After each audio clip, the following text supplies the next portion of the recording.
Man, I've been over here spilling my guts to you guys. All right, we're a minute in and already off the rails. What's up, guys? Welcome into Packers Total Access. My name is Clayton. You can check us out on Packernet.com. Find me on Twitter at Packers_access. You can email us, PackersTotalAccess@gmail.com. You can text us 865-658-5824. Flying solo tonight as Emilio's got family in town. Jacob is MIA. I'm sure he may pop up from time to time. And Tim out taking care of some business as well. So I'm sure those guys will be back a little later in the week. Let's do this, though. Let's go ahead and get things started off right, like we tried to just a second ago. Give a shout-out to the good folks over at Ticket King, the official ticket provider of Packer Fan Total Access Live. Wisconsin-based since 92, specializing in Packers tickets. They are Wisconsin's largest ticket source, with offices next to Lambeau and in Milwaukee.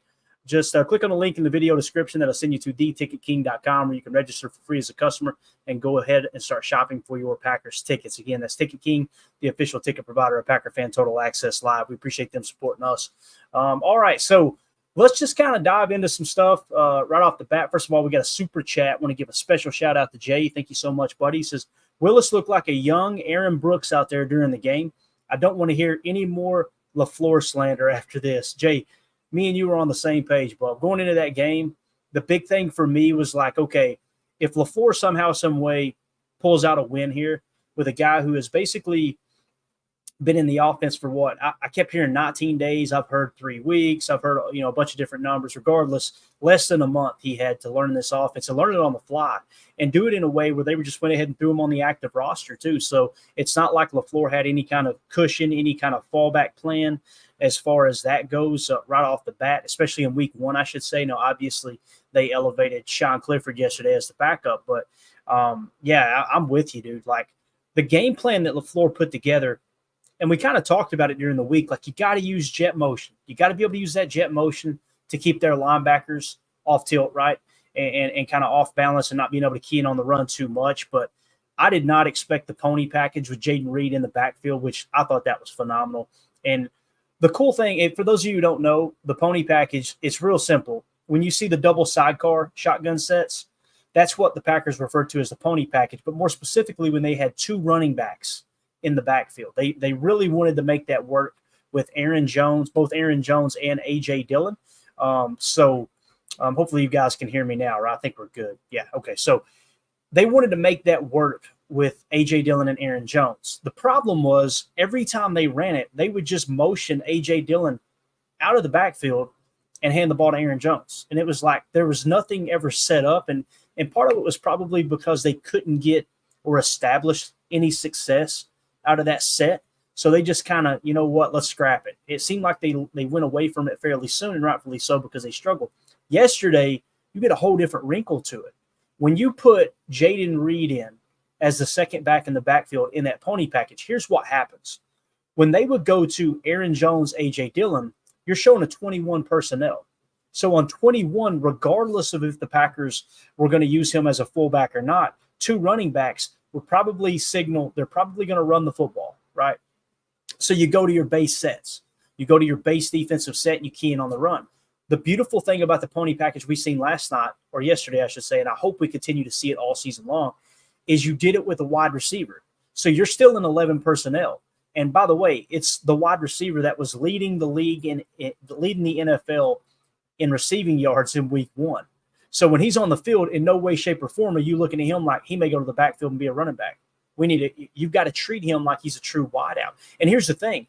If they had done that, guess what LaFleur would have done? Motion him out of the backfield. Now you've got a mismatch with a base 3-4 or 4-3, whichever the coach is running, and have either a linebacker or a safety trying to match up on Jaden Reed, and this mismatch central. So that's the beautiful thing about using the pony package out of 11 personnel. Now, they chose to run it. They chose to throw the swing pass, which technically counted as a run, even though it was a pass. It was either lateral or backwards pass to Jaden Reed. I thought it was just enough separation. It just goes to Jay's point here with the super chat. Same thing, man. LaFleur was in his bag. I had never seen that play before. Maybe you guys have, and I've overlooked it. That's definitely a possibility. But I had never seen them run a pony package set, fake the handoff to the running back, spin around, and throw a swing pass to the other back. I'd never seen it. I thought that was absolutely awesome. So, respect oranges. Was that jack-o'-lantern there yesterday? No, sir, it wasn't. I'm a big Halloween person, man. I love the fall. Love what we refer to as spooky season. Growing up where I grew up back in the mountains of Harlan County, Kentucky, Appalachian mountains, a lot of ghost stories, a lot of folklore, stuff like that. 99% BS, I'm sure, until you're walking through those mountains after dark, and then you start to wonder if some of that stuff's true. But I just love the Halloween season, man. It signals football. It signals fall, cooler weather, all that, man. Absolutely love it. Seems like everybody in the chat agrees too. So good stuff, man. Again, Jay, thank you so much for the super chat, man. That was the big thing with LaFleur for me was his scheme in general, and he didn't ask Malik to do anything he couldn't. I know there were some people complaining you should have threw the ball down the field more. You should have threw the ball down the field more. They did. They did. Did you see the pass when they loaded the box in this? I think it was in the second half that the play to Dobbs happened. Yeah, actually happened in the fourth quarter. 13:05 left. Box loaded, single coverage. Malik dropped back, stood tall in the pocket, right in the face of pressure, and just gave Romeo Dobbs an opportunity. Wasn't the best thrown ball, but if you're going to throw a bad ball there, at least put enough air under it where Dobbs can go up and try to make a play on it rather than throwing it on a line, So, yeah, I completely agree with you about LaFleur. As far as Malik Willis, what's awesome is Malik Willis should only get better, right? I think we would all agree that was the best game of his career, right? And he didn't start many games while he was at Tennessee. Obviously, he was a rookie for the most part.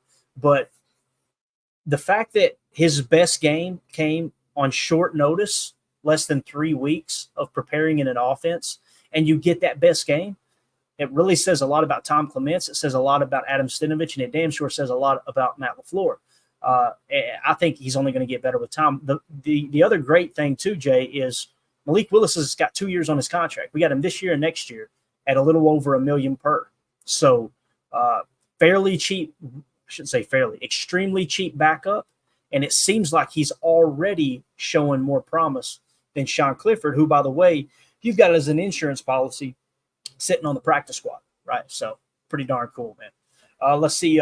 Bernie in the chat with the super chat. Thank you so much, Bernie. Appreciate you. After yesterday's game, Vince Lombardi was smiling somewhere. Amen to that, especially with all those runs, right? I heard Ryan Schlipp breaking down on his podcast earlier today.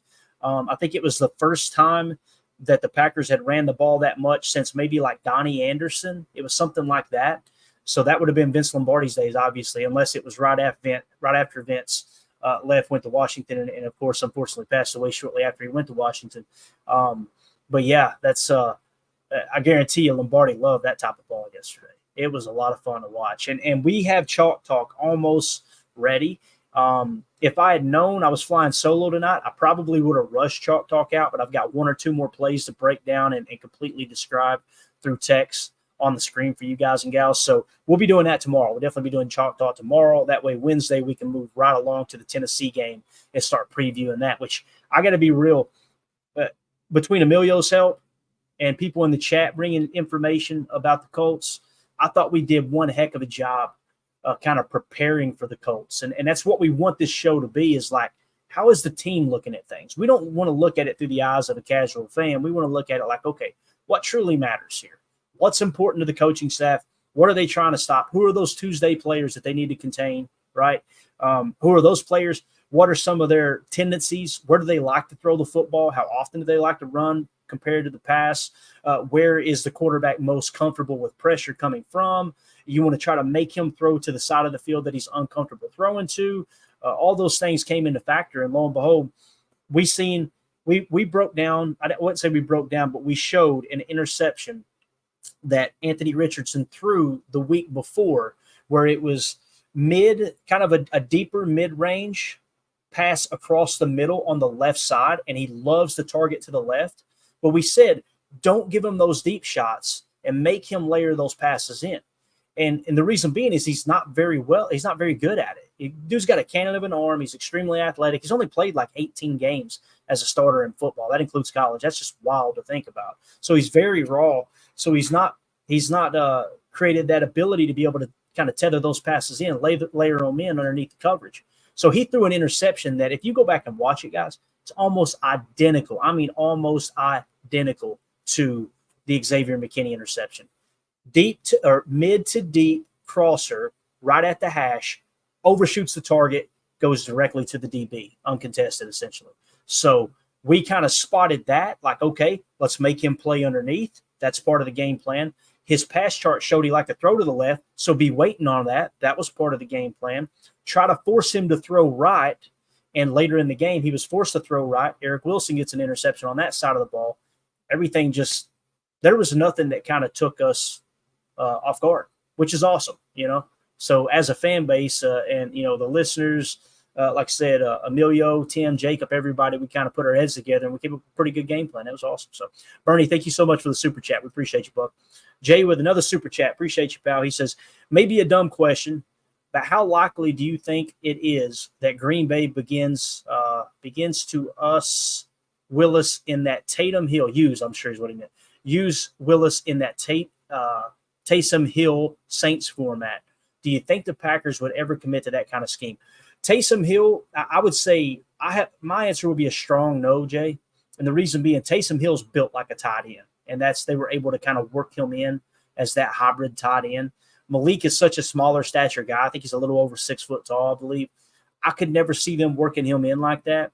I think the only way you could work him in is if you wanted him to be kind of a wildcat type player, and you just don't want to take the ball out of Jordan Love's hands, right? I think Matt LaFleur did a really good job of not going too extreme and catering to Malik Willis' strengths, which is his mobility and all those things. I don't remember seeing hardly any zone reads. They pretty much – I don't think there was one zone read, read option where he kept the ball in a read option. His 40-some rushing yards actually came through scrambling, right? So I like that Matt LaFleur didn't put too much into trying to do something outside of what his scheme normally calls for. He just kind of dumbed it down a bit. And Malik Willis said that Matt basically came to him and said, hey, look, I'd love to keep everything in, but you tell me what you're not comfortable with taking out. And Malik essentially told him, hey, look, I'm not comfortable with this concept, that type of thing. And, man, it worked beautifully, right? But, yeah, to answer your question, Jay, there's no dumb question, first of all, man. But, yeah, as far as the Taysom Hill comparison, I feel like they're way too different because Taysom Hill was kind of built stronger stat. I want to say that Taysom Hill was like at least 6'3", 6'4". I could be wrong. He was definitely a bigger guy.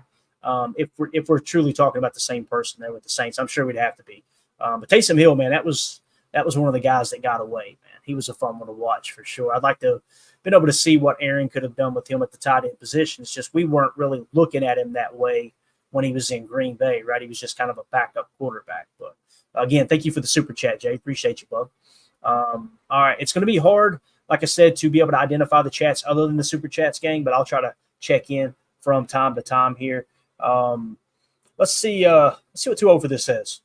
I love how the first 2 weeks have worked out because between the slippery field and the run game on Sunday, because it limits the amount of usable tape on our offense. That's a very good point. When things go bad, sometimes, it hurts the next opponent too because they can't really judge that tape. They can't really get a real assessment of what it is you like to do, right? Coach Land points out BYU's finest Taysom Hill. There you go. So Prince in the chat says, so Morgan and Lloyd were the 2 I heard got banged up. Any others? I'm not 100% sure. I didn't want to key in on that stuff too early because we should start getting injury reports here in a couple of days. So I kind of saved that for later in the week. I do know this. There was a couple of things that I did make note of here that I am going to hit on. First of all, the right guard rotation. Matt Schneidman did tweet out during the game. The right guard rotation continues. Rookie first rounder Jordan Morgan in for the second drive. I'll tell you, one of the plays that made Chalk Talk, one of the key plays was that Josh Jacobs 34-yard run out of that nub left look that we ran, where we ran kind of strong. We normally like to run weak outside zone. That's one of the staples in Matt LaFleur's offense. He actually went strong outside zone on that specific play out of the gun. And Sean Ryan looked damn good blocking down the field on that specific play. I haven't dove into Sean Ryan's tape and judged him like Brian Bulaga is going to do and people like that know way more. But it just feels like Sean Ryan is slowly starting to take a significant lead over Jordan Morgan. But we're going to look at the PFF grades here shortly, so we'll get another look at that. Now, the Jordan Morgan injury might make that decision for us, right? The Packers tweeted out, tackle guard Jordan Morgan has a shoulder injury and is questionable return. That was during the game. So that might be why he got so many limited snaps. I don't know if he came back in. You guys discussed that in the chat if he may have and it wasn't that serious. But the fact that the shoulder is still bothering him, that could be an issue, right? That could definitely be an issue. So just something to kind of keep our eyes on there for sure. All right, let's see what else we got here real quick. A couple other screen grabs. First of all, I just want to, if anybody sees this guy in here, James, I know it's pretty random name, right? Just kind of generic, but he was in here at 5 o'clock yesterday morning. We're still looking for him. We're about to put him on a milk carton. He basically came in at 5:08 a.m. on game day and said this is going to be a bloodbath. Colts 37, Packers 13. So we're going to keep just shouting out him and see if we can get him to pop back into the show. I'm wondering if he's doing okay, man. You get worried when people disappear like that, you know. So, but it is what it is. Let's see what else we have. This was pretty cool. ML football. Now listen, I understand some people don't like ML football. Some of these aggregators, they kind of look at them in a negative light. You know, I don't believe in stealing people's content. I think it's always important to give shout outs. It's always important to give credit where credit's due. And here's my rule. If I ever share anyone's tweets or something and they ever come to me and say, Clayton, I don't want you sharing my tweets, I'll stop doing it. You know what I mean? Like they have the right to tell me to do that. I always looked at it from my perspective of if someone shared my tweets, I'd be happy about it. You know, like one of our tweets, the Josh Myers puking tweet video actually made it into an SI article from, I think, Bill Huber. So that thing got shared around. Pretty sure it was my clip that was on the McAfee show earlier today too, which I say my clip. It wasn't my clip. That I may have recorded it and tweeted it, but I didn't own that tweet. I didn't own that video. That always cracks me up when people are like trying to stake claim to stuff. And it's like, bro, you don't even own that. But nonetheless, ML football, some people like them, some people don't. This is what he said. Report, Packers star quarterback Jordan Love was actually very close to playing this week, ESPN reports. It wasn't just some charade, was the quote. This likely means Love will play versus the Titans this week. One hell of a quick recovery. If you've been watching this show, it wouldn't catch us off guard one bit if Love played. We've been talking about it, that I thought there was a legit shot he could have played yesterday. I think that let me put it this way. When people say, oh, no, there's no way he was going to play, no way he's going to play. If it was a playoff game, you think he would have played? Oh, hell yeah, he would have played. So don't tell me there wasn't a shot for him playing. I think there's a chance he could play for Tennessee. But like I said yesterday, if they had lost that game yesterday to the Colts, I think there's a greater chance of Jordan playing against Tennessee. But the fact that they pulled out that win, I guarantee you LaFleur and that staff's looking like, I think we can beat Tennessee without Jordan. You know, let's make sure he gets fully healthy and not rush it back. That's just, I have no reason to believe that there's any inside information on that. That's just my personal opinion. Now, if he's 100% ready to go and it truly is day-to-day like Matt LaFleur was saying, then maybe he will be out there in Tennessee, right? And it could be one of those situations like I had mentioned before. Personally, this is kind of what I would want to see is if Jordan thinks he's good to go, suit him up and have him on the bench and let Malik start. And if Malik gets in trouble, bring in Jordan, right? But it might be something that, yeah, he's good to go. But if we could keep from putting him on the field, we would rather do that. If that's the case, then why not have him as the backup? And then, like I said, if Malik goes out there and we do like we did last week, we jump up to an early lead. We kind of got the game under control. We don't need him. Cool. We didn't have to start him, and he was suited up and kind of get him back in that routine, right? That type of thing. So I know 2-0 for this. You hit it right there, bro. And thank you, Omer. Omer said I was on the mark. Appreciate it, pal. 2-0 for this is quote of the week. Quote, I don't get proud. And I love the remaining part of that comment too, and I don't have the exact quote, but he basically said, I don't get proud, and he more or less said it was all about God and his faith, and this is just awesome. Hearing him with I can't think of her name now. She's been covering the NFL forever for Fox, sideline reporter. I can see her. Oh my gosh, I can't think of her name. Anyway, he said the same thing in the postgame interview there on the field, right? I just love when people are bold about that and they don't care what anybody thinks about them. I think behind the scenes teammates really respect them for that. But yeah, man, I don't get proud. Listen, the book I read says pride cometh before the fall, right? And I think that definitely applies in football too. Let's see. Coach Lynn says Jordan has to practice this week.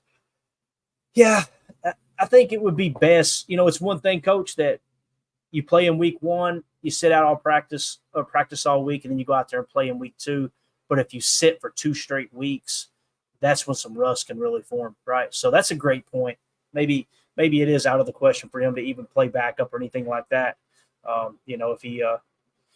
If he didn't practice. It looked like Greg Rice says Coach Lynn and Matt LaFleur said that too. So there you go. If he is going to play, he's emphasizing that. Absolutely. So I completely agree. Coach Lynn says Willis is a true Packer. No wonder we made the move for him. That was the big thing for him. And Ryan talked about it earlier on the pod. I had seen the video. I didn't know when it specifically happened, but when Malik Willis was at the combine, somebody filmed him, and I love it too. He didn't have a camera crew with him. That always drives me crazy when people take camera crews with them to film their good work with the homeless and things like that. But Malik Willis, somebody caught a video of Malik Willis opening his suitcase on the side of the street. Now, it seemed like he had just got into Indianapolis for the combine and passed a homeless guy and was literally giving him clothes out of his suitcase. That's Packer, right? I think that's the way it's been for a very long time. I think there's something to be said about a team that's owned by the community, and they're really, really well connected with their community because it's such a small place that you don't have a whole lot to do. They can really kind of press into that. So, he's definitely a great human being, man. There's no doubt about it, man. Yeah, cool kid. Wise beyond his years, seems like, right? And I know some people got upset that he got snippy with the media last week. I didn't mind it, man. Basically what he was saying to the media was like, I know you are trying to get us to say stuff and hot button topics and bulletin board material, and then they'll go back and say, no, we would never do that. Come on. Whether the Packers media is willing to do it or not, you've got to at least acknowledge. I don't think anybody in the Packers media is looking to do that and put someone in a bad spot, but you've got to acknowledge that happens all across the league on a weekly basis, sometimes a daily basis throughout all 32 teams. There's at least one knucklehead in there trying to get their little grab for their clickbait title and all that. But I respect what the media does, sports media does, especially with the Packers beat and all that. But I can understand where Malik's coming from. Like, man, I just want to play ball, and I'm not going to answer questions that might get me in trouble. I think that's absolutely awesome. So, respect to Oranges. He doesn't fully trust the media. That's why I like him. That's probably why 90% of our listeners wouldn't like him, to be honest with you. This is me, Eric. You're preaching to the choir, bro. Eric Sutherland says, I want to see Willis go into Tennessee and crush them.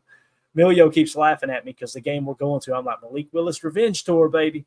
How cool would that be? The team that gave up on you. And it goes a little deeper than that. The GM that drafted him got fired. So the next regime comes in, and they're basically saying, you're barely worth a 7th-round pick, is essentially what they said. And again, they didn't come out in the media and say that. But like I always say, you want to know how people truly feel and what's important to them, look at their checkbook and look at their calendar. That'll tell you exactly where their priorities lie, right? The fact that they were willing to give him up for a 7th-round pick when the organization, whether you were there or not at the time, invested a 3rd-round pick into it, says a lot. It says a whole lot, right? How cool would it be for Malik to go down there and just, and not go like crazy, but throw for 200 yards, a couple touchdowns, no interceptions, rush for about 30, and the Packers get a win on the Titans' home turf. That would be absolutely awesome. So, got some updates coming in. Omer says Marshawn Lloyd injury is a sprained ankle. That is not good. That's not good at all. So, let's see. Respect Oranges. He doesn't seem like the revenge tour kind of guy, but I do want to see him show what he can do with the right coaching. Yeah, that's a very good point. Very good point. So that sucks. That's bad news with the ankle, though. Like I said, we'll have more updates as we go through the rest of the week. This was cool. Wes Hawkowitz tweeted this out, said the Packers have now won 12 consecutive home openers, the longest active streak in the NFL. That's tied for the second longest consecutive win streak in home openers in league history. Miami had 13 from 1976 to 1988. So if the Packers win next year, right, then that would basically, that was tied for second. They would tie Miami for the most consecutive wins at their home opener. So something we'll revisit next year, I'm sure. But that's a really cool statistic, and it just kind of goes to show how important it is to play those home games for sure. All right, on to PFF here a touch. Actually, let's hold off on that for a second. I want to revisit some of the sights and sounds from the game there at Lambeau. We were talking about the home opener. I thought this was really cool, man, that the Packers Twitter account actually tweeted this out. This was the flyover for the national anthem in Sunday's matchup there yesterday against the Colts. Check this out.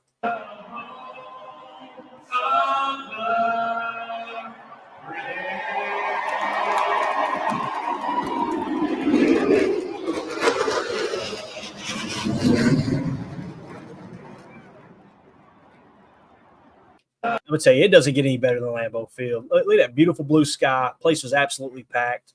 Almost 80,000 people in the house. And I don't know about you guys, but I love the national anthem. I love that stuff.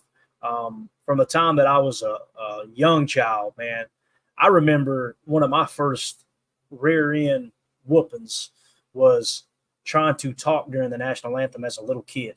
And I'm telling you, that's probably the best ass busting I ever got in my life because it set the tone for the rest of my life. But listen, when that anthem's playing and you're saluting that flag, I mean, this is why the anthem is important. And I don't want to turn this in. It's a damn shame you got to turn anytime you talk about a flag or the anthem, it turns into something political. That's not the point of this. It give you my perspective on the anthem. That anthem is the entire country or whoever's in attendance of that event taking a second and acknowledging every single man and woman who has laid their life on the line for our country. That's what it represents. It's real simple. It's, hey, let's stop what we're doing for a minute and just acknowledge the fact that because of these brave men and women, we're able to live in a free country. It's not perfect, never will be perfect. That's some of the symbolism that's based around our country that other people try to draw these crazy conspiracy theories with. That's what it represents, is we're unfinished, right? We're constantly growing. We're constantly getting better. It's not perfect, but we're taking just a few minutes to acknowledge those men and women who continue to serve, and especially those who sacrifice their life for us. I guarantee you over 50% of the country doesn't even understand what the lyrics of the national anthem mean. That drives me insane. And it's now because it's like it's taught that that's a bad thing.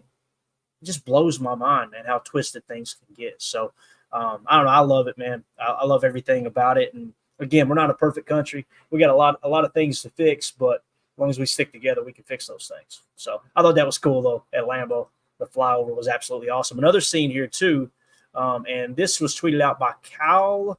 I'll probably butcher the name. I apologize, Kyle. Kyle Malzahn. I think I'm saying that right. At Kyle Malzahn. Go give him a follow on Twitter. He's a great follow covering the Packers. This was just real quick chants around Lambeau.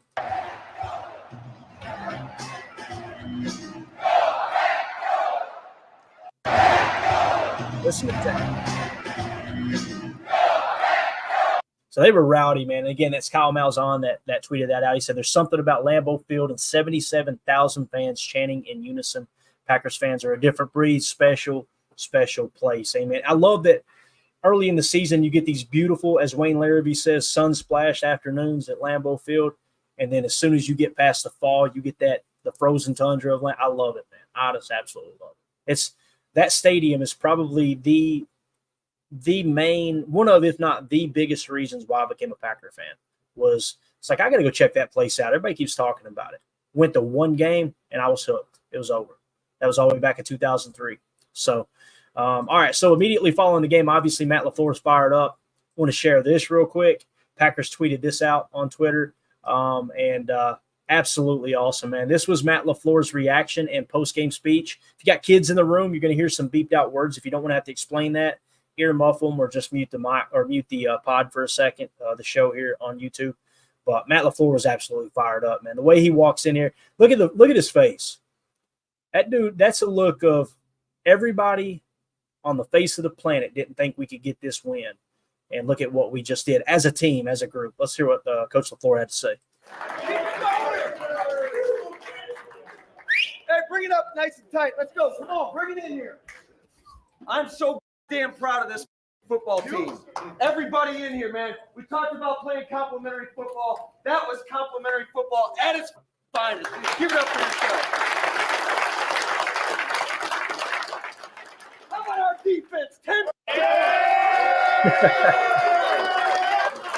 3 takeaways. Kenny with the pick. Wilson with the pick. And Evan Williams with the final pick. On defense. Give it up for Daniel Whalen.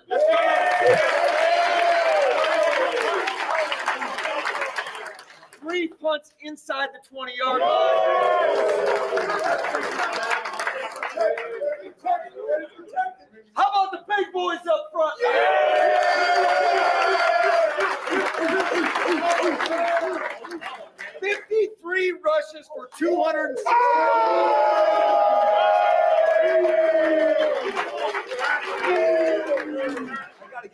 this guy. Oh, yeah, you know it. This guy was here 3 weeks ago, man. 3 weeks ago. You know it. 3 weeks ago. You know it. He was 12 of 14 for 122.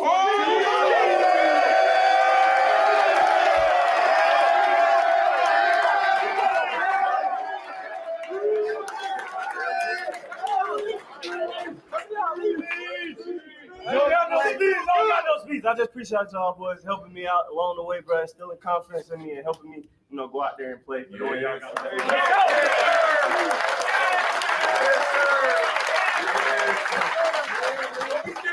That's one game, man. That's one game. We'll enjoy it for 24 hours, and then we get back at this thing. We got a damn good football team, man, and it's never perfect, but I think the sky's the limit for this group. We got to keep battling, and we got to stay together. That is key. Hang on for the ride, all right? I failed to mention, happy birthday, Sean Ryan.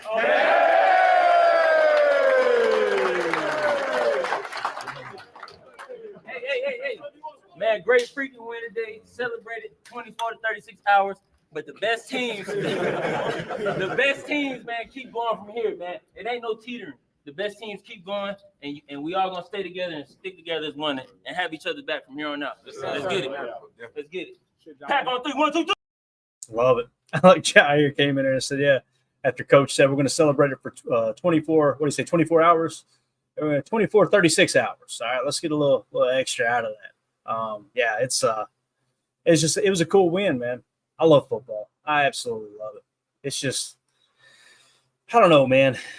The thought of a group of men or women coming together and doing something in unison and actually overcoming odds, and especially when a lot of people write you off, that's what life's all about, man. I love it.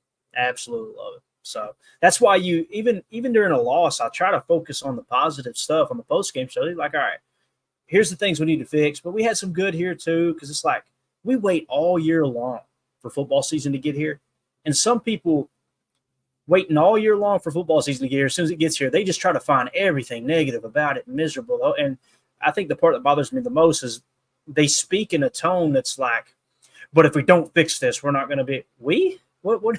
I say we too, but you're saying it like you're in the locker room with them, man. Oh, it drives me crazy. Like, life's too short, man. Be happy. Be happy. See here, Professor Cake says, I agree, Clayton. That's the kind of stuff makes a grown man cry. Man, listen, life sucks sometimes, dude. It's been a rough year for me. I know that, and my year probably hasn't been half as rough as others. And it's all right to find something that you're excited about. If people say you're stupid for getting excited over that or getting emotional over that, then I suggest cut them out of your life, because they truly don't care about what makes you happy, right? That's what I'm blessed, man. To me and Mandy, we're about to celebrate our 25th year together. We were babies when we met, man. And she's always, it's never, well, I'll sit this one out. You go to that ball game. She's right there with me, Find people, friends and significant others that actually support what you like. And you do the same for them, man. It's important. It really is. Jay Cole says this defense has done some good things. There's always things to work on and get better at. That's the beautiful thing, Jay, about this game specifically. There's a lot of good coming out of it. But, man, there's a lot you can clean up too. I know Coach LaFleur and his coaching staff, they are absolutely fired up. I guarantee you they're like, to go get a dub, do it in a dominant fashion, and still have things on tape that we can teach off of, man, that's the best possible situation and scenario there. Respect Oranges says also Evan Williams with the onside kick recovery. I forgot about that, Respect Oranges. They trust his hands. There's no doubt about that. And the pick at the end, listen, I'm not one to go it doesn't count. It should count. It's an interception, right? But the way I see that too, I am going to put a little asterisk next to it. Like, okay, it was a gimme Hail Mary essentially. He made the play. If he hadn't made the play, he damn sure would have got a negative mark. So you got to give him a positive mark for making a play. But I just can't wait to see him worked into the defense. And right now, Bullard had a great game. We're going to hit the PFF grades here in a second. Bullard had an excellent game. It was really encouraging because although he had a bad grade last week, you could still turn on the tape and see it was just 3 or 4 plays that made his grade sink. He still did some good things. On the Y bubble that we showed right here on the show, man, the way he attacked that Y bubble, ran by Quay Walker like he was nailed down. and just made the play. And then to have a low grade, but you still seen the flashes week 1, and now week 2, bang. Now you're starting to see it kind of I don't know, settle at the surface. I'm excited about Javon Bullard. Omer says 20 snaps for Evan, but only 7 for Cooper. That really surprised me, Omer. It did. And what's crazy is Cooper still kind of made his presence known a couple of times. I remember at least one tackle that he made on the running back on Jonathan Taylor. Was like, who was that? Yep, that was Cooper. So it's obvious the coaching staff doesn't think that he's quite there yet. Now, here's what's awesome. I'm sure there's people that are complaining that Cooper didn't get that many snaps, but who knows if you'd had Cooper on that play instead of Eric Wilson and someone else on the field too. Eric Wilson doesn't get that interception. Eric Wilson is, man, what a vital part of this organization.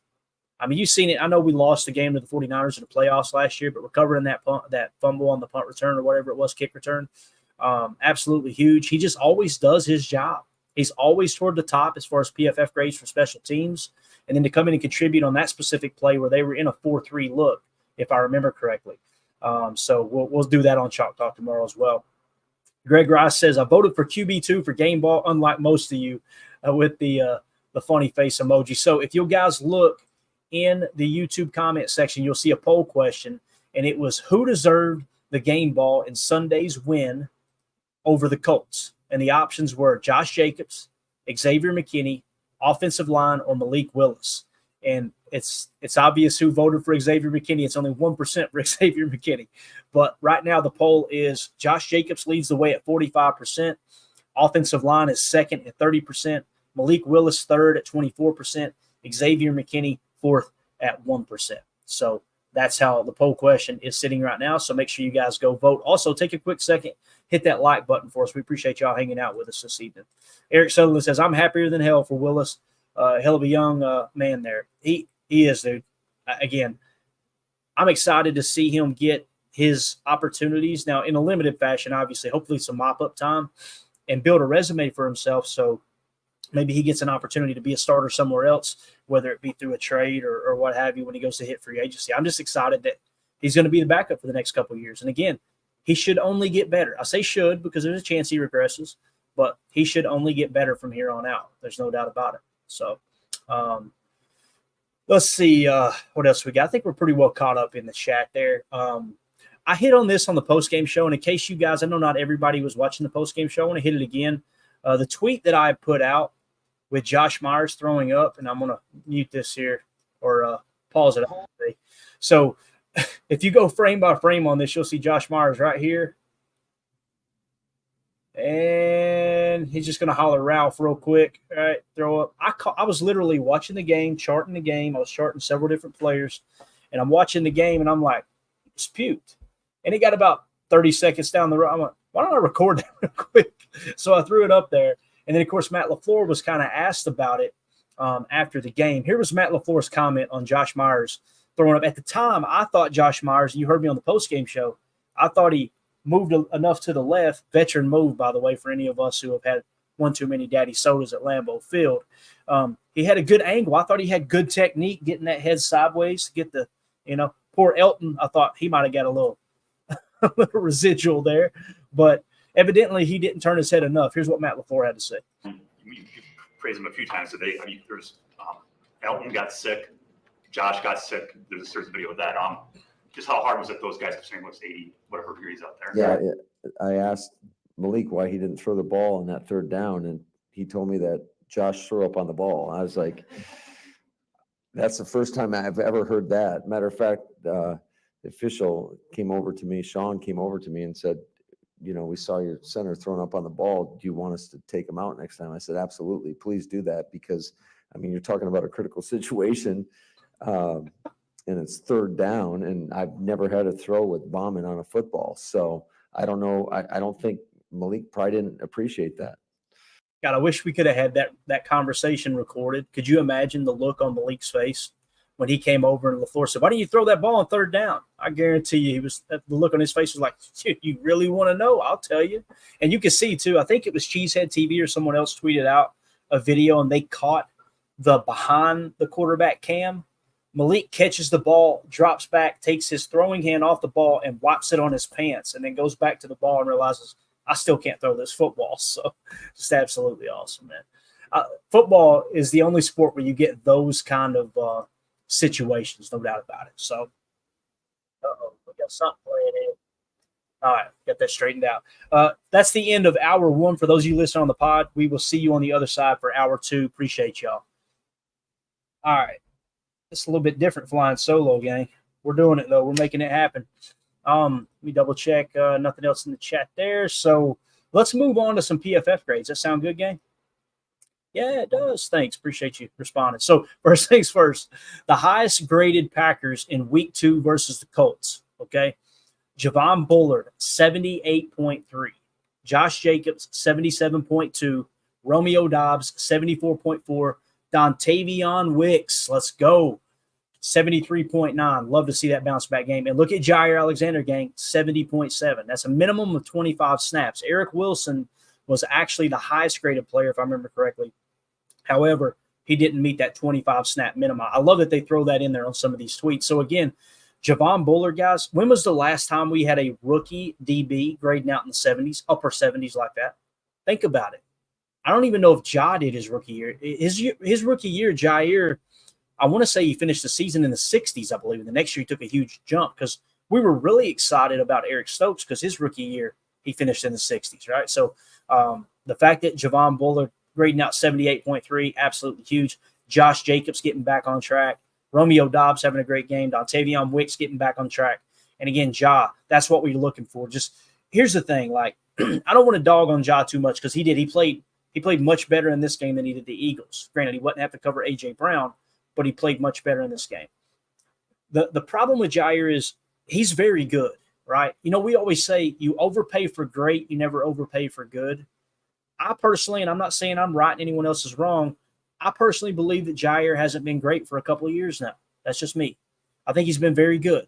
And yesterday he was very good. So you're kind of in between that good and great, right? So if he continues to play like that and just steadily in the 70s, and you're not seeing him get burnt and those, you know, passer rating when targeted are through the roof, which we hit on those. We'll hit on that later in the week too, because I want to get kind of an updated number on those. We're going to track them all year long, some of the key statistics, so we can cross-check, cross-reference with PFF, plus us watching the tape with Chalk Talk. We can kind of get an idea of how someone's season really went and draw our own conclusion there. So hopefully he keeps that up, you know. So another thing that came down the pike here, this is about Eric Wilson. Wes Hodkowitz, one of my favorite follows on Twitter, at Wes Hod, tweeted out, Eric Wilson played 8 defensive snaps but helped the Packers seal the win by halting Anthony Richardson's 3rd and 1 read option and then picking off the Colts quarterback. Oh, Wilson forced the fumble too. That and much, much more in our Indy versus Green Bay game notes that you can check out over at the Green Bay Packers Twitter page. And I'm sure it's on Packers.com. So make sure you go check that read out. They always do phenomenal work over there, obviously. So, yeah, the fact that he only played 8 snaps, think about this, guys. He played 8 snaps. He stopped Anthony Richardson on a key 3rd and 1 read option. And I remember that play specifically. I don't know if they're talking about the speed option or the read option. They're probably talking about the read option. I'm sure that's correct. Then he picked off the Colts quarterback on that final, I think it was the final drive or the next to final. No, it was the next to last drive where they were kind of going down the field. He stopped that drive. And then he forced the fumble too. How do you do all of that in only 8 snaps? Think about that. We're sitting here talking about Cooper. We're talking about potentially Hopper and Quay and all. Maybe Eric Wilson is the dude we need to get some more snaps to, right?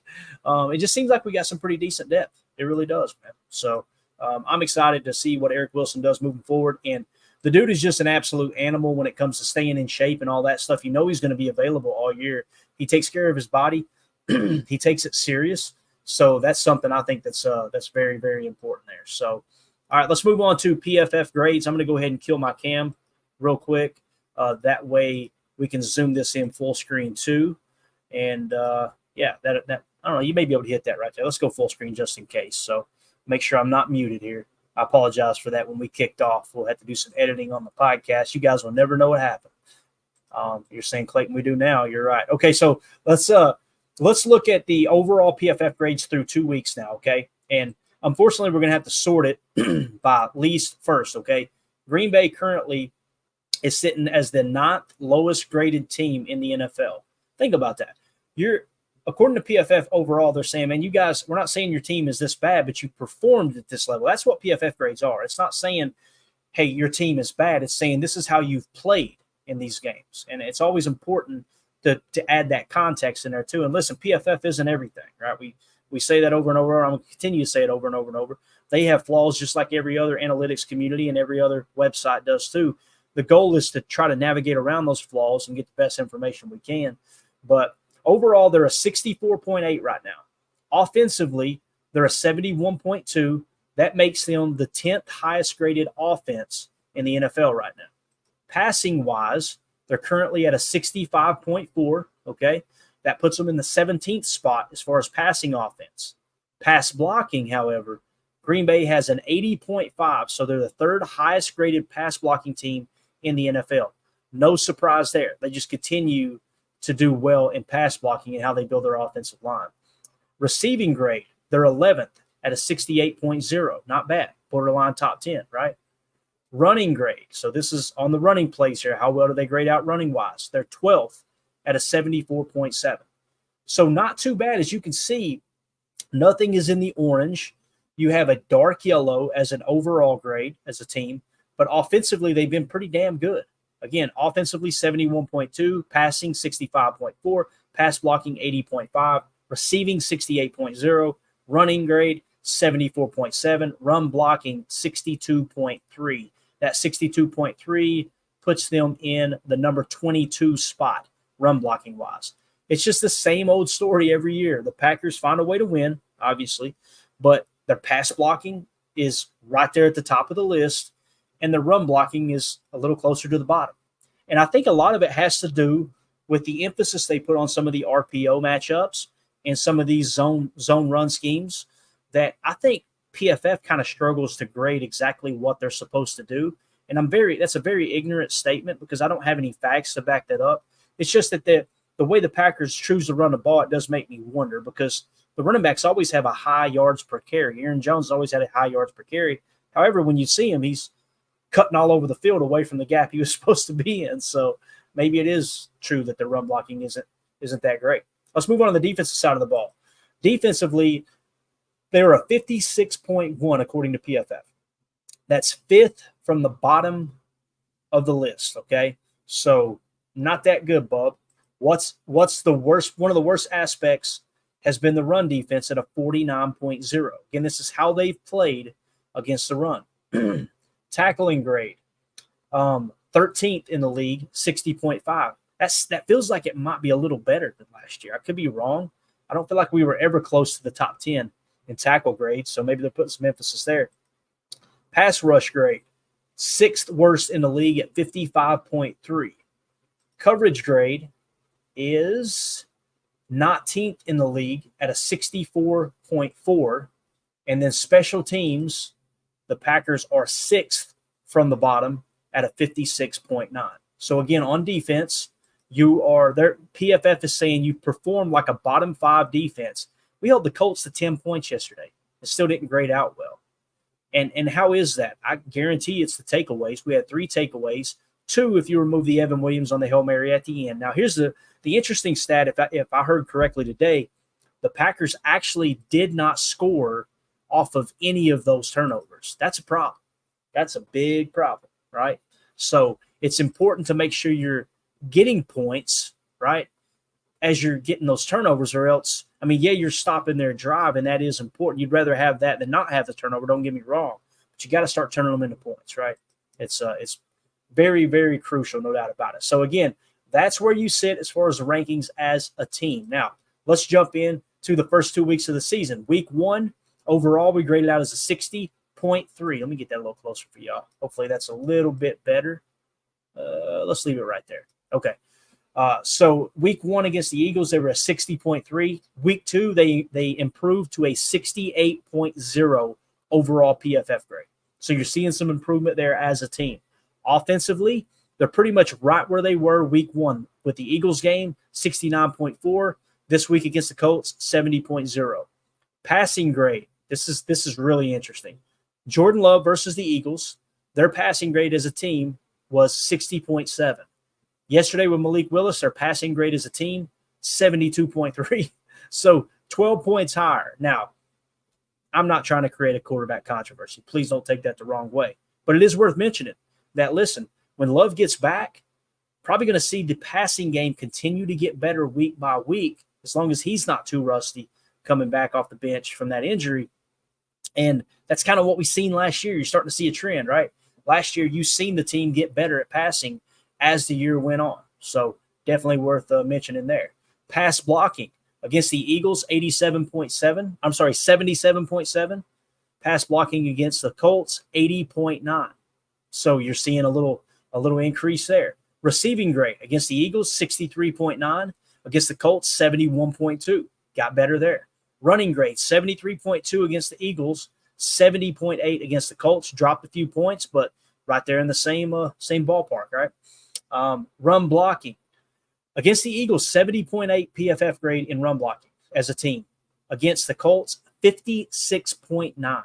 So it tells me they probably did struggle with some of those run stunts up front, but definitely got a lot worse. Got to get better before you play Tennessee. That's one of the best defenses in the league early on this season is Tennessee.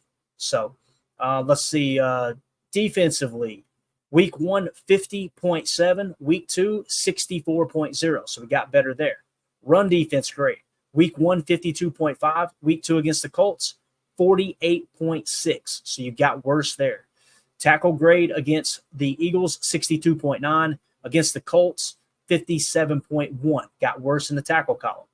Pass rush, 61.5 against the Eagles, 50.2 against the Colts. Got significantly worse there. Again, you've got two different types of rushers there in Jalen Hurts and Anthony Richardson. It sounds to me like they picked up where they left off last year, trying to not over-pursue the quarterback. Everybody hates it. Everybody hates when you rush the quarterback conservatively. And I'm not talking about not blitzing. I'm talking about with the four-man rush, the way you rush the quarterback to keep him in the pocket. Everybody hates it until you go – I about said something bad. Until you pin your ears back and go after the quarterback and somebody like a no-name like Tommy DeVito runs all over you, then all of a sudden it's fire everyone, right? So you got to take the good with the bad there. That's one of the reasons why the pass rush hasn't hit home too much. To the best of my knowledge, week 1, Gary got a sack. Week 2, Devontae Wyatt got a sack. Now, here's what's cool. Look at the coverage grade. Against the Eagles, 49.8. Against the Colts, 77.1. Significant increase. Want to see that number continue to go up, obviously, right? Special teams, week 1 against the Eagles, 52.6. And then week 2 against the Colts, 64.1. So got significantly better on special teams. Now, let's go to the game report as far as the Colts game goes here. And I'm going to try to keep it zoomed in as much as I can here. Leading the way for the Green Bay Packers on offense, highest graded player, Josh Jacobs, 77.2. Okay, running grade was 76.1. Passing game grade was a 53.3. Run blocking obviously doesn't really matter at a 56.7. So overall offensive grade, 77.2 with a run grade of 76.1. Second was Romeo Doubs, 74.5. His passing game grade was a 79.7. Run blocking took a hit at 42.5. If you were to remove that run blocking grade, he's probably grading out somewhere in a 77, 78 range, I would imagine. Number 3, Dontavion Wicks, 73.9. He got a 75 in the passing game, and run blocking 58.6. All right, so significantly better than Romeo Doubs' blocking grade. Got to work on that, though. It's so important to block as a receiver because we know, as Coach LaFleur likes to say, No block, no rock. That's right, Coach. Appreciate you dropping in there. You can go back to game planning for the Titans now, sir. Elton Jenkins at number 4, 70.2 pass block grade, 85.3. 85.3 pass blocking grade for Elton Jenkins. I think I read a statistic, came across the wire earlier today. No sacks given up so far in the first 2 games. I think maybe not even a pressure. That might have been it. I was going, okay, Elton, we're back to regular form. Run blocking grade, 65.2. You're willing to sacrifice that. Pass blocking is way more important than run blocking, no doubt about it. As long as that doesn't get in the 40s and the 30s, that's when you're like, okay, you're really hindering the offense when you get there. Malik Willis, number 5, 69.6, guys. Passing grade, 72.3. I'm so excited for that dude, man. Oh, it's awesome. Number 6, Tucker Kraft, 65.9. In the passing game, a 75.9. Run blocking was only a 53.8, although I've seen people that I respect a lot praising his run blocking ability earlier today. So maybe that's a little bit better than what PFF gives him credit for, right? Rasheed Walker, 65.5. Look at his pass blocking grade, gang. 87.9. He had a better pass blocking grade than Elton Jenkins. That's wild. Run blocking significantly less than Elton at a 56.8. And keep in mind, this penalty right here, guys, that really, really hurts your PFF grade. Okay. So if he didn't have that penalty, I bet Rasheed probably would have graded out in the 70s, would have been my guess. Here's a nice one. Number 8, Sean Ryan, 64.3. Horrible pass blocking grade, 35.6. There's no getting around it, right? That's just unacceptable. Run blocking, 65.9. Again, that's where he seemed like he shined to me. A little bit better run blocker, significantly better run blocking than pass blocking. Look at Josh Myers, gang, 62.5. Threw up on the ball a couple times today, 80.9 pass blocking grade. Once again, the run blocking grade, 59.5, not good. And he had 2 penalties on him as well. So his grade probably would have been close to the 70s if it hadn't been for the 2 penalties. Number 10, Jaden Reed at a 61.0. Now let's just kind of drop down and look at some of the worst ones here. Jordan Morgan, only 20 snaps. Maybe that shoulder was bothering him early too. I'm not trying to give an excuse, but the fact that he left the game with a shoulder injury, maybe he just couldn't handle it. Might be time to throw him on IR for at least 4 weeks and try to get that straightened out with the shoulder. But 48.5 was his grade. Bo Melton, 52.6. Marshawn Lloyd, only 10 snaps, hurt his ankle, 53.3. Zach Tom had a bad day. 70 snaps, 55.8. And this is according to PFF. Take it as you wish. 68.3 pass blocking, not horrible. 56.4 run blocking. Of course, he had, I think it was a false start he had or a legal procedure or something, if I remember correctly. Christian Watson, not off to a great start, 56.3. Ben Sims, 56.9. Luke Musgrave, 31 snaps. His snaps increased significantly and was sitting at a 56.9 there. Okay. Emmanuel Wilson, 59. Jaden Reed, 61. We already hit on. So those are your offensive grades. Again, to recap, Josh Jacobs, Romeo Dobbs, Dontavion Wicks, Elton Jenkins, Malik Willis, Tucker Kraft, Rasheed Walker. Some of the names that really helped you out, according to PFF, when it comes to winning there against the Colts. So let's go ahead and back up now and move over to the defensive side of the ball real quick. And look at here, boys. Only 8 snaps, but my goodness. 99.4 PFF grade for Eric Wilson. Let me write this down real quick. Y'all excuse me for just a second. I apologize. 99.4 PFF grade for Eric Wilson. Again, interception, tackle for a loss, and a forced fumble. That's what that'll get you on 8 snaps. Only 8 snaps. We got to mention it.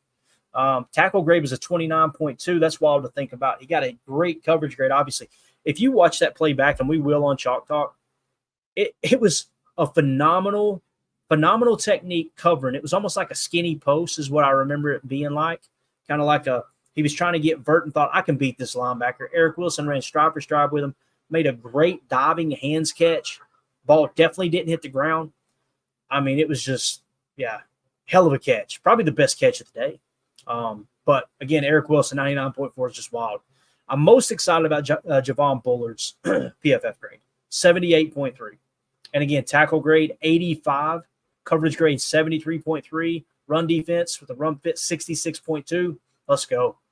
Jair Alexander, 70.7. Tackle grade, 75.1. Seen him throw his shoulder a couple times. Coverage grade, 69.5. Run defense grade of 69.4 overall. Jair, bounce back game. That's great. Again, 70.7, not worth all that money, but he's trending in the right direction. Let's get that old Jai back as quick as we possibly can. Eric Stokes, 69.1. It was so weird. 24 snaps, and Carrington Valentine got 32 snaps. He replaced him. Guys, does anybody know, real quick, I'm looking at the chat right at this very second. Does anyone know what happened to Eric Stokes? I haven't seen anything on an injury. Do we know what happened to Eric Stokes? Did they just replace him with Carrington because they didn't like how he was playing? I won't wait on the comment. I'm going to try to keep an eye on the comment if you guys can post that in there. If anybody's heard anything, I'll try to keep my eye on the chat. Carrington Valentine, 65.9. According to PFF, he graded out a little bit worse than Eric Stokes. John Johnson said, I'm clueless. I'm assuming that's what he's talking about. Maybe not. But Preston Smith, 65.3. Only 28 snaps for Preston. There you go. Okay, appreciate your Respect Orange. Just throw it up real quick. Respect Orange says, Matt LaFleur interview. He just wanted Valentine to get some snaps. So there you go, man. All right. Omer says the same thing. I heard they just wanted a rotation. I asked the same question. That's the response I got from a few. All right, cool. Now they split the snaps, says I-Rock. Appreciate you, buddy. All right, good deal. Coach Lynn says, wanted to get Valentine more reps. All right, there we go. We know, right? And, they played pretty similarly, right? 65.9, 69.1, according to PFF. Very similar in the details, too. Carrington Valentine had a slightly higher tackle grade and run fit grade, but coverage-wise, he was slightly worse than Eric Stokes. But that's manageable, man, in the 60s like that, especially the upper 60s. Preston Smith, again, only 28 snaps there, 65.3 for his grade. Isaiah McDuffie, 64.4 on 50 snaps. Xavier McKinney, 62.8. I'm not sure. Maybe he had a penalty or something. That's kind of odd because I felt like he had a decent game. See if I can scroll over and find the penalty column. But they even have it on here. I may be overlooking. I don't want to waste too much dead air trying to find it, but wanted to see if there was some kind of – no, not seeing any penalties lined up there. So, yeah, not really sure what happened with Xavier McKinney. Obviously, he had the interception, made a couple good tackles. Still had a tackle for a loss, but they got him at a 62.8. Carl Brooks, 62.7. Devontae Wyatt, 59.1. He had a sack, too. Maybe he had a penalty involved, too. I'm just not seeing the penalty column here. Evan Williams, 57.5. Edgerrin Cooper, only 7 snaps is what they've got him at, 57.1. They may have missed a snap there.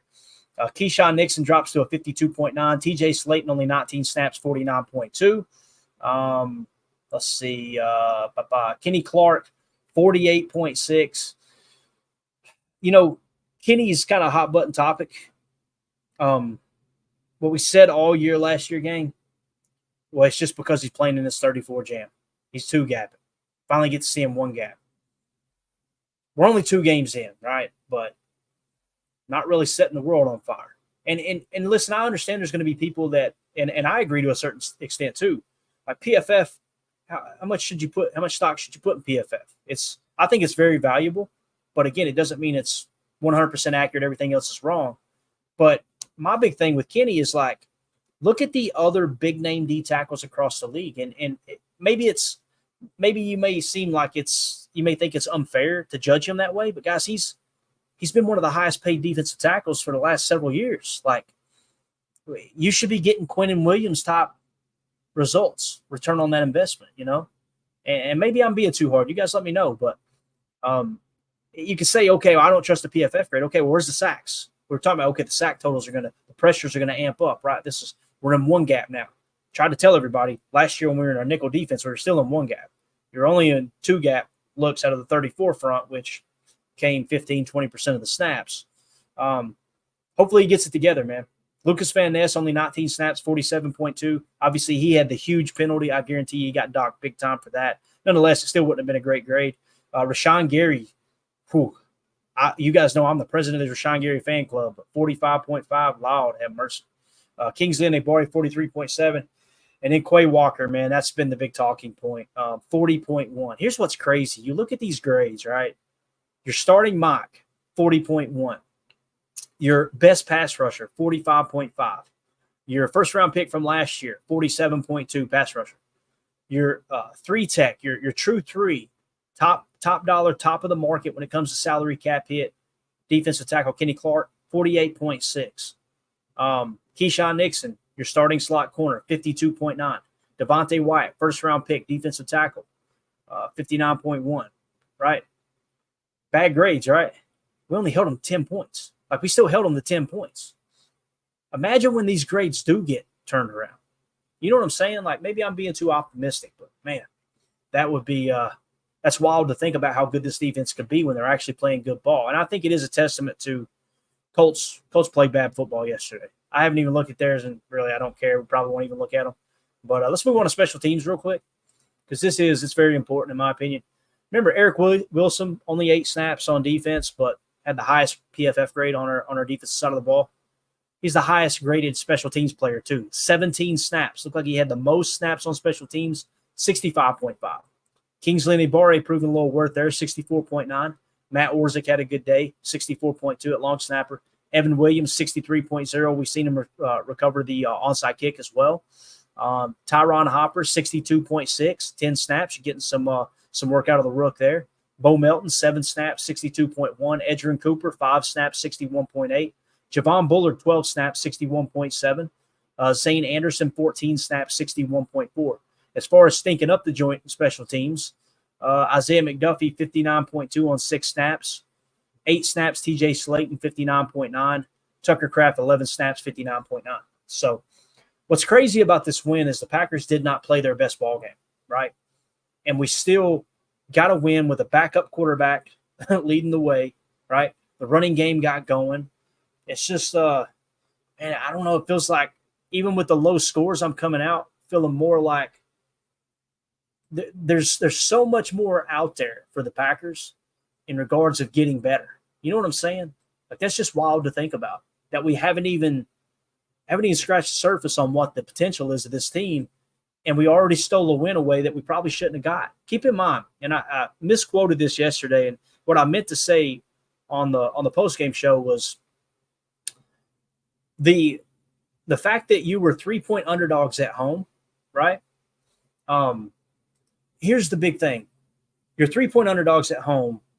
Typically, you get 3 points at home, right? So what that tells you is if this game had been played in Indy, we'd have probably been 6, maybe 6.5 point underdogs. And you stole that win. You stole one yesterday. Again, I talked about if Jordan misses those first 4 games, we now go from what I was saying 10 to 13 wins to probably something like 8 to 10 wins, right? It's kind of, you're probably going to drop at least 3, maybe 4, all 4 of those games, right? Obviously Philly, Jordan played in. I kind of had that chalked up as a loss on the prediction. I didn't think it was a game that you couldn't win, but I kind of looked at it like it was probably going to be an L because the Eagles are good. We usually start slow, and it was on neutral site, that type of thing. So, I don't know. I'm just excited to see what the team does moving forward when we do play our best ball. If that makes sense. So I was trying to look through the chat real quick. Want to make sure. Let's see what Chad Inc. says. Clayton, did you see Hafley's NASCAR package yesterday on 3rd and long? Smith, Gary, LVN, Enagbare. I did not see. I noticed Enagbare in the game much more often than I was really expecting. So that's awesome that he went with that set. And what he means by NASCAR, and here's the thing. There's probably someone right now, Chad, going, that's not a NASCAR package.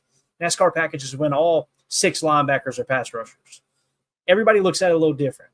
The way you describe it, Chad, that to me, that qualifies as NASCAR as well. Because you're saying, let's take the big boys off the field and put all the edge rushers in on the defensive front. Whether it's 4, 5, 6, you're blitzing. It's saying, get the big guys out of there so they don't throw up on the ball either, right? And let's go get after the quarterback with speed. So that's awesome, man. I missed it, Chad. Great pull there, dude. Great grab for sure. Appreciate that. United Bates doing United Bates things. Thank you, buddy. We appreciate you more than you know. He just gifted 20 total access Packer Fan Total Access memberships to 20 lucky listeners there, viewers. Appreciate you so much there, Bates. Thank you, pal. But, yeah, thank you, Chad. Didn't know that about the NASCAR package, man. That's awesome. Let's wrap it up with a little Bears slander. Y'all good with that?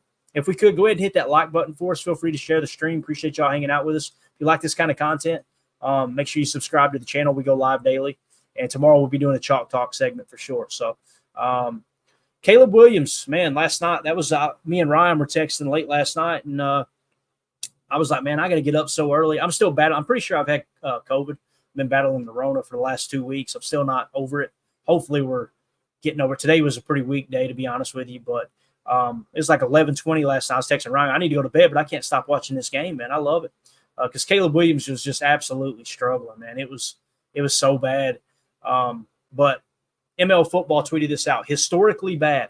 After the Bears drafted Torrey Taylor, Caleb Williams told him he would not punt much for Chicago. You guys remember that big storyline? Love the moxie of Caleb Williams. He's already a leader. He went to the punter and said, hey, man, we're not going to need you much. Glad you're on a team, but we're not going to be punting much at all this year. Well, the Bears have already punted 12 times in 2 games. 12 times the Bears have had to punt after Caleb told his punter, hey, we ain't going to need you this year, bub. This has not worked out for Caleb is what it says. And it was Kevin Fishbane on Twitter said, new Bears punter Torrey Taylor said he got this text from Caleb Williams, quote, hey, you're not going to punt much here. So he texted him is what he did as soon as he was drafted. So I thought that was hilarious that, again, pride cometh before the fall, right? You got literally you got our boy Malik Willis saying, yeah, I don't believe in pride, essentially, right? No, you got to stay humble type thing. And you got Caleb immediately, before he played a single snap in the league, what did he do? Immediately text the punter and said, hey, you ain't gonna need to punt much at all this year. Check this out. NFL Memes put this out on Twitter. This cracked me up. And for those of you on the pod, I'll describe it to you. You guys have seen this clip of Justin Fields over and over and over, right? Where he's literally on the bench and he leans his head back and he looks so depressed, terrified. He's just so frustrated with his situation in Chicago, right? Caleb Williams, they caught him on the bench last night doing the same exact pose, and it says, life is quarterback for the Chicago Bears. So I usually don't pile on other fan bases much, but I'm going to tell you something, man. I get it now. I don't want to spend a whole lot of time on this pod because when you're talking bad about someone else, you're not learning anything. But week 1, when the Packers lost Jordan Love, I got to experience firsthand the true toxicity of the Chicago Bears fan base. And listen, I know it's not all the fans. I know every Chicago Bear fan isn't like that. I got you. But I'm going to tell you, man, they were ruthless. It was, how does it feel to be in the basement? It was, yeah, look, your quarterback's going to be out for 6 weeks. Ha, ha, ha, ha, ha. All that, right? And this, all I'm going to say is what happened last night in Houston as Caleb Williams threw interception after interception. He cannot read a defense, guys. He can't. Everything that Taylor Lewan said about Malik Willis, no one in the national media has the huevos to step up and say about Caleb Williams, and it cracks me up. One of the reasons, much like the Jets, much like the Giants for a long time, these large market teams, it means this for these networks. If you constantly build hope for these large market teams, your Chicagos, your New Yorks, your New York Jets as well, New York Giants, these big market teams, LA teams, things like that, you're going to keep that viewership coming back. You're building hope for them, right? That's why everybody's like, how do they not see how bad the Bears are? How do they not? They do see it, but it's a money thing. They've got to try to build these up so you get those large fan bases tuning in rather than slander them. Why do you think Green Bay catches so much slander? They know they're not going to take a huge hit in that market. Now, the Packers have a huge fan base, but when it comes to some of that media money and everything, I could be wrong. That's the way I see it, though. It might be time to cue up the conspiracy music, but I think that's why they're constantly doing that with the Chicago Bears. The Chicago Bears, going into this year, this is the big talking point on them. Bill Walsh 101 on building an organization in football.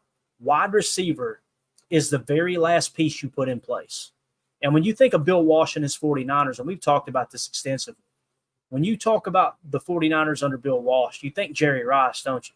You think Joe Montana, you think Jerry Rice, then you think maybe Ronnie Lott and all of that, right? What you didn't see behind the scenes was as they were building that franchise up and getting them in a position to be a true dynasty, it was like one of the last pieces they put in place was Jerry Rice. Michael Lombardi was there, right? And he talked about how Bill Walsh, okay, we got I can't remember the great pass rusher's name that they got from Dallas, or no, Dallas ended up getting from them later, Charles Haley. They went and got Charles Haley. He said he watched, and I think some of this is BS, but they said Bill Walsh watched one snap of Charles Haley playing in a stack backer, middle linebacker in college, and said, I've seen enough. I want to go get me that guy.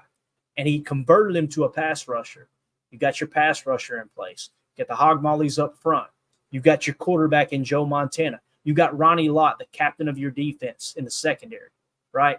You got all these pieces in place, and then he goes, you know what? Now it's time to go get our receiver.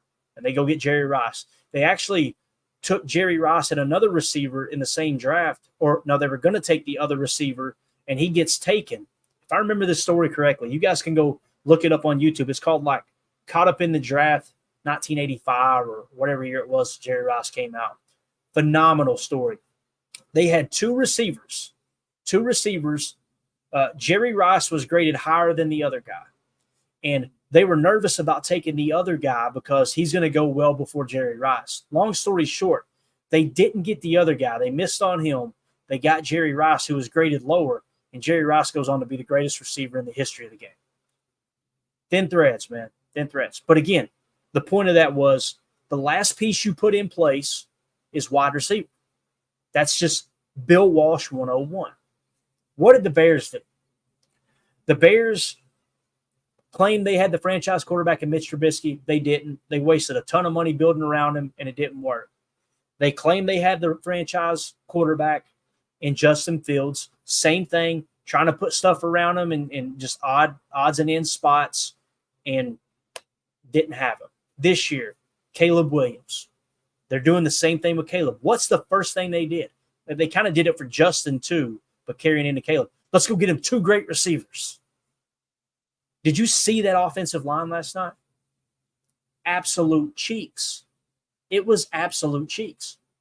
And you guys are going, please stop that loop, Clayton. That's a little odd, a little weird. I apologize. I just looked over and seen it. That offensive line is horrible. It doesn't matter how good your quarterback is or how good your receivers are. If you can't even implement simple concepts into your passing game, much less get a running game going because your offensive line is horrible. Now, they started to put everything in place on the defensive line with Sweat. Sweat's a good rusher. It's like, who's their true three tech, though? Who is that guy? You don't have him. You guys remember, I think his name is Tommy Harris. Remember the year the Bears went to the Super Bowl and the Colts beat them, Peyton Manning beat them?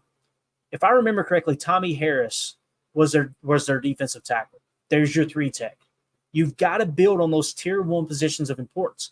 We talk about them for a reason. And I know some people roll their eyes and they think it's not that important. That's okay. Who's to say I'm right and they're wrong? But edge defender, interior defensive line, those are your top tier positions. You need a 3-tech and a 9-tech, or a 3-tech and a 7-tech if you want to play a little tighter front. You need those guys. That way they both can't be double teamed at all times, right? That's the goal, is to free one of those up in one-on-ones in a consistent manner.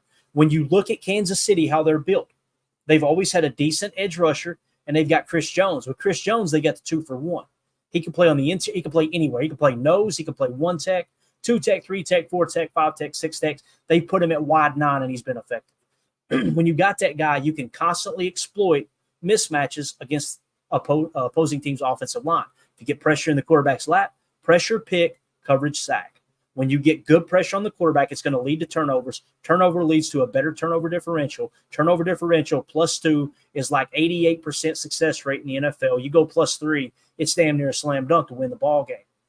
So that's how you build a roster. On the offensive side, blind side of the quarterback, tier 1, and quarterback. If you don't know with 100% certainty that you've got those two spots on offense and you've got that true edge rusher and that true 3-tech on defense, you got to keep focusing on it until you know you've got it. What have the Packers done? They took a swing at Devontae Wyatt. Did they not? They took a swing at LVN. Even though they got Rashawn Gary, they got Preston Smith, and they got Kenny Clark, right? They know that's not a Chris Jones type player. It's not. That's not a Christian Wilkins level player. And people may say, no, I think Kenny's better than Christian Wilkins. That's okay. We can agree to disagree. But Christian Wilkins has had more success than Kenny on an individual basis, right?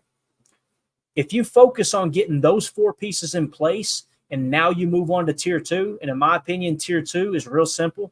Mock linebacker, post safety, the center of your defense, from the 3-tech to the mock to the post safety. Now you're using the strength of your defense is right in the center of the field, and you're using the boundary as an extra defender. That should be the number one goal on defense. On offense, left tackle, quarterback, my opinion, next is center. And then everything else comes after that. That's just my opinion. And people say, well, you got to have a good receiver. Yeah. Get those other pieces in place, then go spend top money for a receiver, right? So when you look at the way the Packers are built, Rasheed Walker, I don't know if he's a top 10 left tackle. I feel comfortable saying he's not a top 5 left tackle, but he might be a top 10 left tackle. That's probably good enough, right? Center, we know. I'm not going to continue to pile on. I don't think any Packer fans believe that Myers. I feel like Myers had a better game this week, but I don't think anybody feels like Josh Myers is that, top 3, top 5 center, right? Give me a top 10 center, a top 10 left tackle, a top 10 quarterback. Your offense is going to be flirting around the top 10 all the time, right? Same thing on defense. If you get me a top 10 edge defender and a top 10 3-tech, your defense is going to be good. And then build it out throughout the rest, with the tier 2 on defense with the mock and the post safety. Notice I didn't say corner. Now, some people would disagree on corner, and we'll wrap up after this.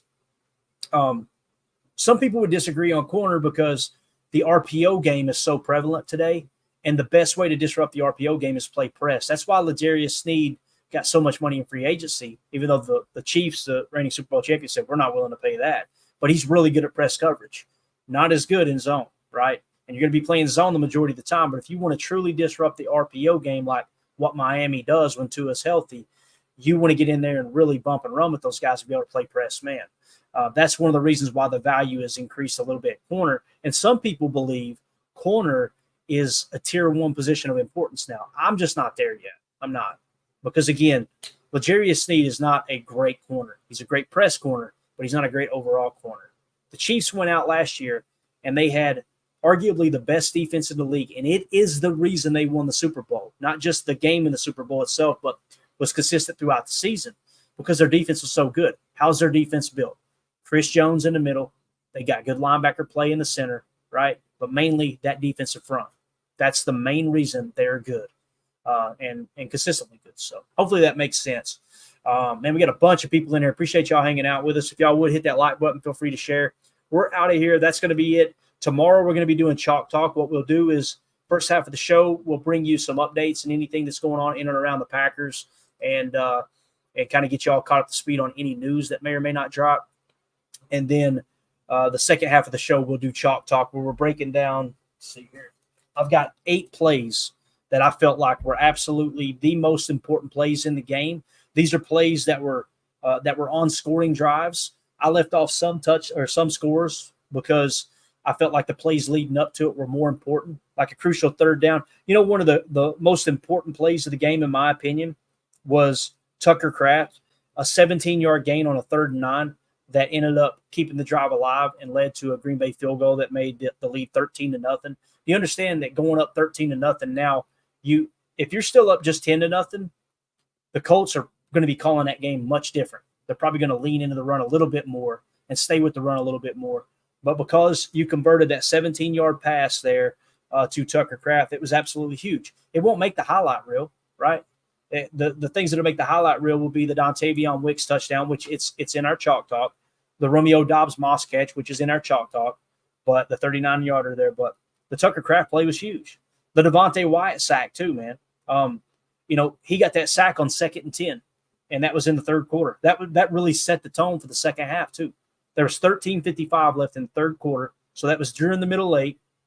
He gets a sack on 2nd and 10, forces it to a 3rd and long, leads to turnover on downs. Little things like that is what we're going to hit on Chalk Talk. We got 8 plays keyed up for you. I'm excited about getting into it. So with that being said, give a quick shout out to all the super chats. Jay, thank you so much, sir, for the super chat. We appreciate you, buddy. Bernie with the super chat, thank you. Jay with the 2nd super chat, thank you so much, pal. And, of course, United Bates always being a blessing, gifting 20 Packer Fan Total Access memberships to lucky viewers and listeners. Thank you so much, Bates.